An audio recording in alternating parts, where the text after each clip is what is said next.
I'm Anna. And I'm Sophia. And welcome to Morning Coffee with G&G. We are both juniors in high school who created this podcast to connect weekly with others around the world. We are part of the Global Connections Club, which is our larger podcast with 6 other groups of students around the world who share their weekly experiences in connection with society. So how are you this morning, Anna? I'm really good. How about you? I'm great. Thanks. Yeah, the weather outside is so nice today. I know. This weekend was really gross, so it's nice to have some good weather. Yeah. I stayed inside this weekend and had a movie marathon with my mom. What did you do? I worked a little bit, but not too much. I did see your mom's Facebook post, though, about all the pictures with the hot chocolate and the popcorn she made for the movie. And there was even a nice picture of you two snuggling on the couch. Oh my goodness. That woman is always posting to Facebook. Basically, my whole life is on there. Moms do love their Facebook posts. She loves to take pictures. Can never escape the camera. Yeah, but we actually watched a really good movie. It was called The Truman Show. Have you ever seen it? Actually, I think I have. Is it that one about the boy who grew up being filmed for a TV show and he didn't even notice? Yeah, it is. It was actually very interesting. An idea I noticed throughout the whole movie was the concept is there's no difference between private and public life. Some more background on The Truman Show is that it is a fictional film that was produced in 1998. This movie is about a man named Truman who has had a documentary of his life on TV since birth. In this movie, he is unaware of the fact that his entire life is being captured by hidden cameras and broadcasted on live TV. However, everyone else in his world are actors and are aware of the situation. At the start of the movie, the show has been already broadcasting Truman's life for about 30 years. Currently, Truman has a wife named Meryl, who he lives with on Sea Haven Island. The island is actually the set for the Truman Show, but Truman has no idea what's going on. It's kind of crazy, isn't it? It is. A little creepy, almost. I know. So then, in the middle of the movie, Truman starts to recognize these odd things occurring, which I don't know how he didn't earlier, but one day, on his way to work, Truman's radio in his car started picking up on the signals that the producers use to communicate. He heard people talking about his every move, like his turns from going left to right and on what street he was going on. Then he starts to question everyone in his life, including his wife and his best friend, Marlon. One night, Marlon and Truman were talking when Truman started to question his trust. Marlon lied and reassured Truman. The last thing I'd ever do is lie to you.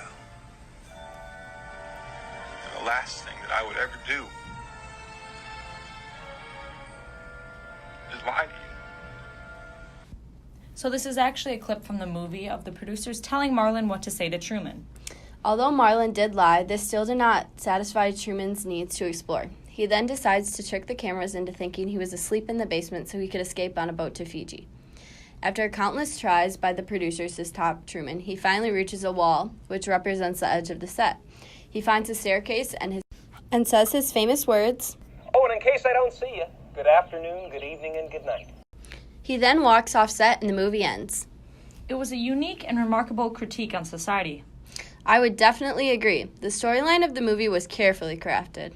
A line that really stood out to me. Well, let's play that clip. Garland, hit it. Well, for me, there is no difference between a private life and a public life. My life is my life, is the Truman Show. The Truman Show is a lifestyle. It's a noble life. Meryl says there's no difference between public and private life, and although she was talking in the context of the movie, the idea can actually be applied onto our life today. I totally agree. With the growing dependence our society has on technology, because of the technology, our society has blurred this line. I see this happening in our everyday lives with social media and technology. With social media, people share more of their life than ever before, like my mom with her Facebook posts. I also see society not living in the moment because when opportunities arise, the first thing that people are doing is taking a picture to post later on social media, which I know both of us are guilty of. I would have to agree. And I think The Truman Show was actually trying to show exactly that. It's almost a call to action and awareness on society. Although the message had good intentions, it was not effective enough. People in society do recognize that technology is taking over their life, but do nothing to prevent it. Yes, people are aware of the progression of technology, but there is almost nothing anyone can do because of the fact that society is run by technology and social media. It is actually harder to live without it nowadays because everything is dependent upon it. That is very true. Everything is ran upon the concept of technology. That is why it is so hard to divert away from that way of life. That is why the line between public and private life is blurred. Technology has done this to society. People who grew up years ago without social media valued their private life a lot more than people today. Some people post their every move online.